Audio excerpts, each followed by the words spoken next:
नमस्ते। मैं रंजन ऋतुराज अपने दालान सेंट्रल नोएडा ऑफिस से दालान ऑफिशियल का ये ट्रायल वर्जन आज अपनी मां की पुण्यतिथि के अवसर पे लॉन्च कर रहा हूं।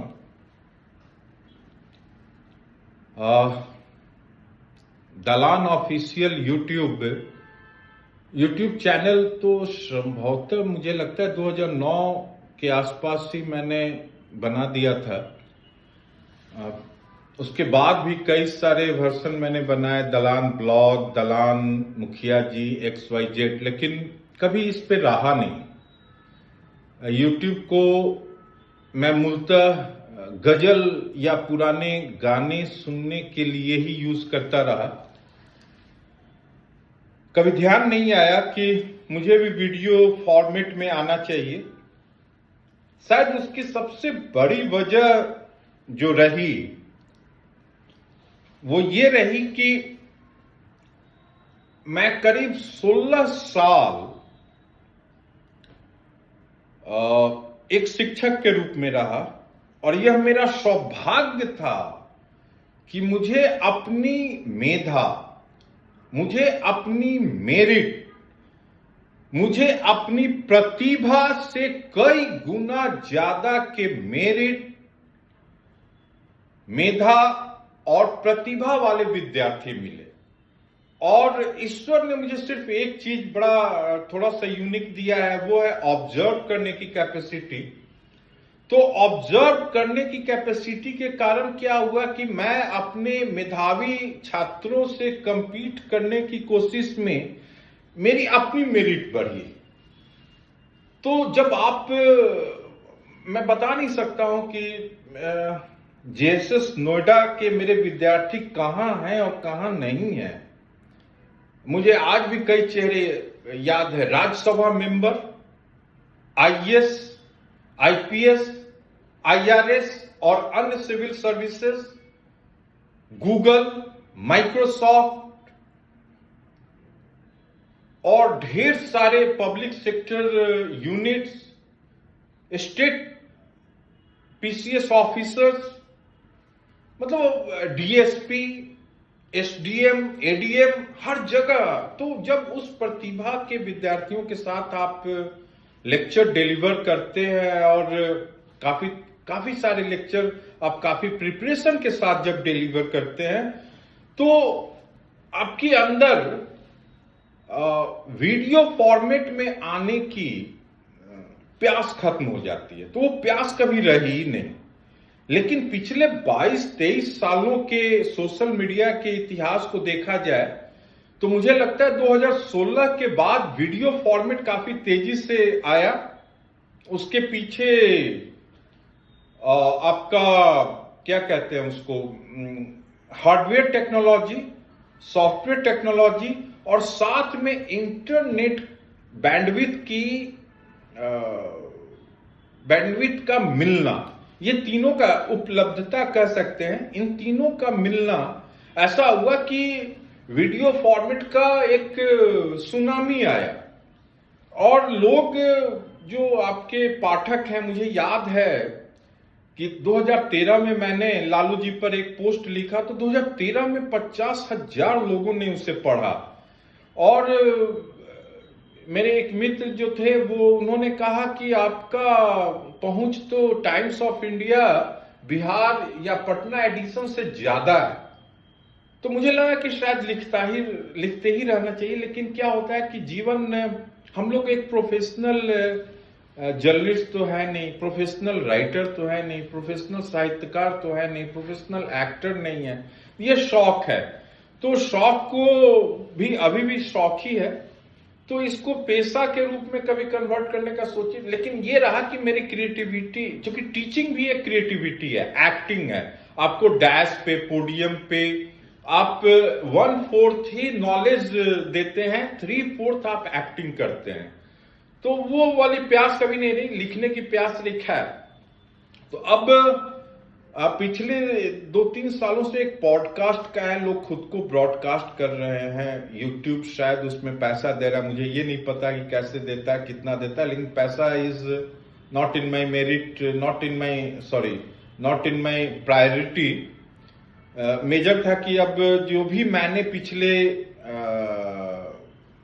20 सालों का अनुभव कहिए या पिछले 18 सालों से दालान नाम से जो मैं लिख रहा हूं, उसको एक ऑडियो वीडियो फॉर्मेट भी होना चाहिए। तो इसी मद्देनजर कई सारे हमारे मित्रों का ऐसा मानना था कि मुझे वीडियो फॉर्मेट में आना चाहिए, शायद मुझे लोग देखना सुनना पसंद करेंगे।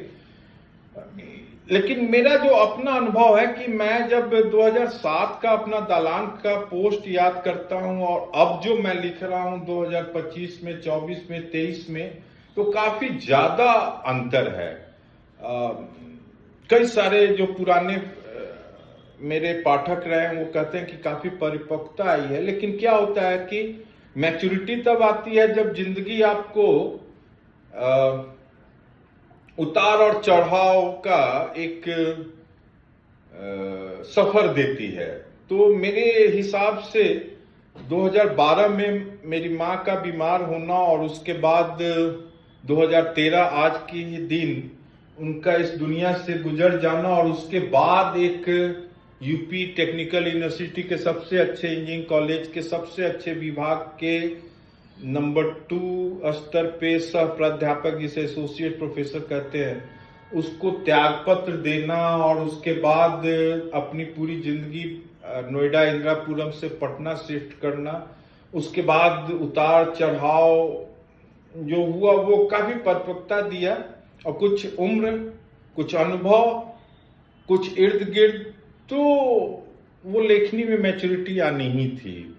खैर, तो अब इस वीडियो फॉर्मेट के रूप में मैं आना चाहूंगा। मैंने कोशिश किया था कि सरस्वती पूजा के दिन ही फुल फ्लेज मैं वीडियो फॉर्मेट में आ जाऊं, लेकिन मुझे समझ में नहीं आ रहा था कि मैं कौन सा इंस्ट्रूमेंट लूं, क्या बजट रखूं।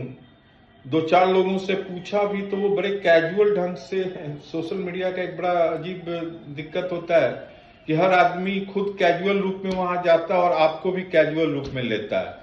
तो मुझे लगता है कि मैं 10 तारीख के बाद मोस्ट प्रॉब्ली मैं फुल फ्लेज अपने इंस्ट्रूमेंट के साथ, जिसमें मेरी आवाज नहीं गूंजे, अच्छी फोटोग्राफी हो, अच्छा टॉपिक पहले से तैयार हो, उन सारे विषयों को, उन सारी चीजों को लेकर मैं आपके बीच आने की कोशिश करूंगा। आप जितना ज्यादा देखेंगे उतना मुझे फायदा होगा।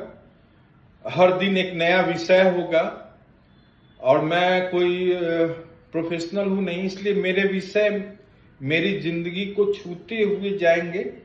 अभी बड़ा अच्छा 2 दिन पहले आया कि काफी एक मित्र का संवाद था कि काफी इम्पल्सिव हो, तो मुझे लगता है कि भावनाओं के उतार चढ़ाव पर ही एक क्रिएटिव आदमी तैरता है और वही अन्यों को मजा भी देता है।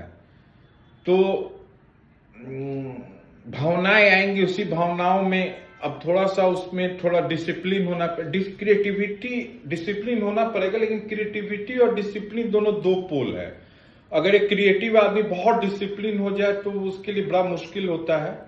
आप जितने भी फिल्म के डायरेक्टर्स देखेंगे, पुराने दाढ़ी बढ़ाकर पागल की तरह काम करते हैं, एक्टर थके रहते हैं। Acting is not the pure form of the creativity. Writing, direction, ये सारी चीजें ज्यादा प्योर, या पेंटिंग, मेरी नजर में ये सारी चीजें ज्यादा क्रिएटिव होती हैं, क्रिएटिविटी की चीजें होती हैं। तो इन सारे लोग, ये जितने लोग इसमें होते हैं, वो अपनी भावनाओं के साथी होते हैं। तो अब भावनाएं जो कहें, लेकिन फिर भी एक डिसिप्लिन के साथ अपने दर्शकों को, श्रोताओं को और पाठकों को एक रेगुलर वीडियो मिलेगा। मैं कोशिश करूंगा कि नोएडा या अगर मैं पटना जाऊं तो मैं कुछ अच्छे गेस्ट के साथ भी जाऊं। कई लोग मेरा भी पॉडकास्ट करना चाहते हैं, मैं उनके लिए भी उपलब्ध रहूंगा। लेकिन अभी तत्काल मैं कहीं से भी प्रोफेशनल मोड में नहीं हूं, प्रोफेशनल मूड में नहीं हूं। प्रोफेशनल रूप में नहीं हूं, प्रोफेशनल ढंग में नहीं हूं। मुझे एक बड़ा अच्छा किसी मेरे बीआईटी मिश्रा एलुमनाई के एक जूनियर ने कॉम्प्लीमेंट दिया था कि सर आप बिल्कुल रॉ हो। तो मैं रॉ ही रहना, और यही आपकी ब्यूटी है, तो मैं रॉ ही रहना चाहूंगा एक सीमा के अंदर।